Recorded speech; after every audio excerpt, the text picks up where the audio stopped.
The fighting along the contested border between Thailand and Cambodia has spilled over into a second day, and that's forced tens of thousands of people to flee the area. And both sides are blaming each other. The U.S. brokered ceasefire to stop the fighting was reached earlier this year, but now it's in jeopardy. CBS News foreign correspondent Anna Corrin is following developments for us from Hong Kong and joins us now with more. Anna, good morning to you. What do we know now that this has spilled into a second day? Where does this leave the President Trump's ceasefire agreement? Well, Errol, there are fears that this century-old dispute could further escalate as both militaries reinforce their positions. We know that at least 10 people have been killed, nearly 24 injured since Sunday, while hundreds of thousands have fled the border. This fragile ceasefire that was brokered by President Trump had been in place between the two countries since July, after the worst violence in decades erupted that killed dozens of people. But that peace agreement, which President Trump proudly said would save millions of lives, now appears to be in ruins. Early Monday morning, Thailand launched airstrikes on what it says were Cambodian military targets. There were clashes the day before that killed one Thai soldier and injured 8. But both countries are blaming the other for the renewed violence. We've heard from the Thai Defence Ministry. It said military actions will continue. Its Navy has said that Cambodian forces are increasing their presence, deploying snipers, heavy weapons, improving fortified positions and digging trenches. Actions it's described as, quote, a direct and serious threat to Thailand's sovereignty. Meantime, Cambodia's de facto leader, Hun Sen, who's actually the father of the current Prime Minister, he posted, "Now we fight in self-defence. Cambodia wants peace, but we are forced to retaliate to protect our land." Now, as I say, these hostilities date back more than a century. They're focused on areas along the 500-mile border that the two countries share. Cambodia claims a number of ancient temples and surrounding areas. Well, so too does Thailand. The International Court of Justice, Errol, tried to resolve this back in the 1960s to no avail. And Thailand has also accused Cambodia of laying fresh landmines along the disputed border, targeting Thai soldiers. This is a claim, Errol, that Phnom Penh denies. All right, very important story. Innocent lives at risk there in that border region. Anna Corrin with all the latest for us. Anna, thank you.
เรียกมานะครับ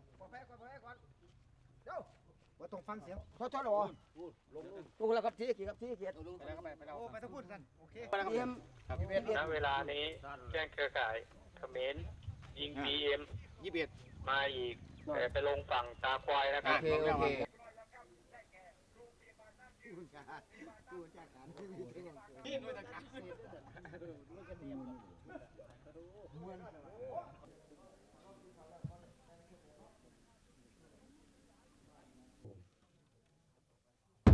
ว้ายดูรับไปยังครับ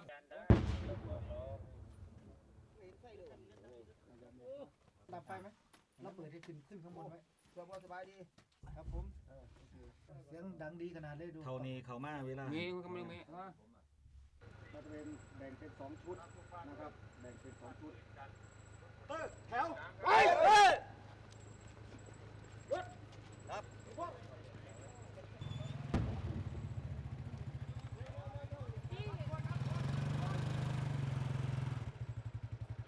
หมวดหนึ่งวะน่ะหมวดหนึ่งเข้าไปแล้วพวกหมวดหนึ่งรอด้วยนะครับ เ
We both understand that, and our leader also announced that this is a lose-lose game.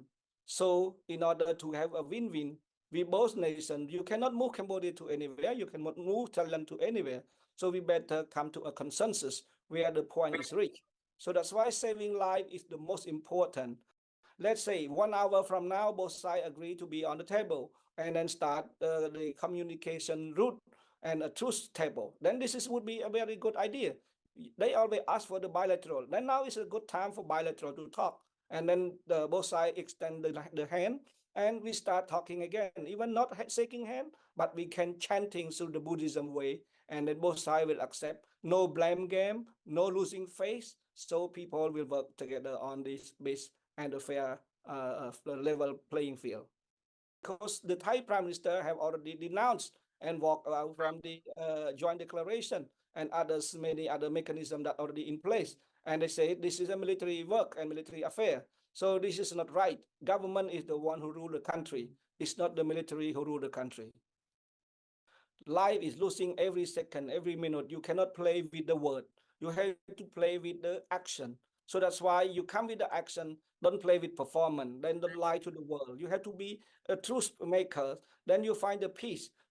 And for Cambodia side, we always open the door, and even we knock the minute now, we can reach our leader, and our leader will be responsible to come for the table. But who is now responsible from the other side? They should have some people responsible that we can say yes or no, we can de-escalate. Landmine is not an excuse for the war. Landmine is a kind of object for humanitarian that we all are member state to demand and to make the land free. So as long as you understand, landmine is not an objective to be an excuse as a pretext for war.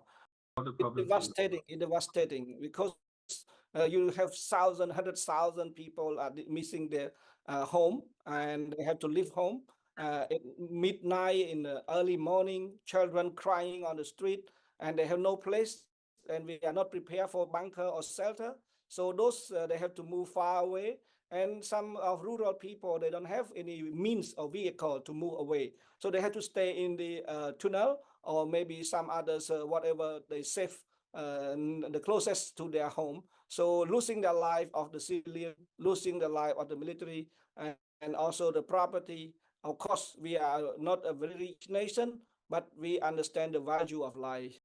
You see this where they launch this campaign. We don't think tariffs should be used to pressure Thailand to get back to the joint declaration, to get back to a dialogue process. No.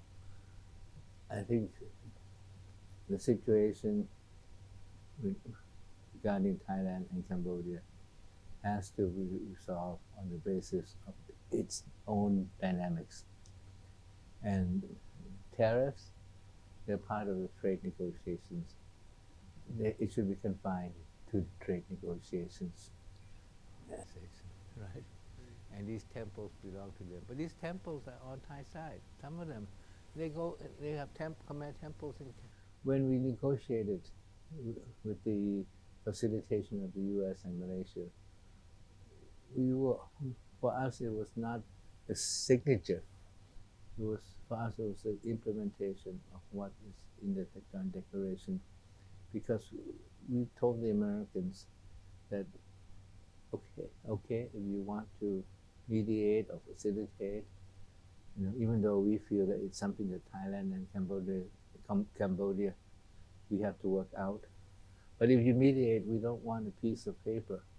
We want peace. We want peace that is sustainable.